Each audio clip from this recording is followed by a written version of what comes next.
অত্যন্ত শ্রেষ্ঠ একটা কথা আছে, যদি একটা দরজা বন্ধ হয় তাহলে ঈশ্বর নিজে আমাদের জন্য আরেকটা দরজা খুলে দেন।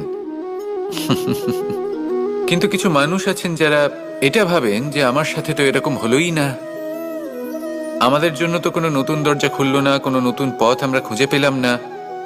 সেই বিষয়ে আমরা চিন্তা করি, দুঃখ পাই যে এরকম কেন হলো। কখনো কখনো নতুন দরজা উন্মুক্ত হয়, কিন্তু পুরনো যে বন্ধ দরজা আছে তার সামনেই আমরা দুঃখী হয়ে বসে থাকি, আর এমন ভাবে বসে থাকি যে নতুন দরজার দিকে আমাদের চোখই যায় না। কখনো কখনো ঈশ্বর জেনে শুনেই আমাদের জন্য নতুন দরজা, নতুন পথ উন্মুক্ত করেন না, কারণ তিনি চান যে আমরা যেন পরিশ্রম করি, কর্ম করি, নিজেকে আরো বেশি শ্রেষ্ঠ করে তুলি, সক্ষম হই, আর নিজের পথ আমরা নিজেই খুঁজে নিই।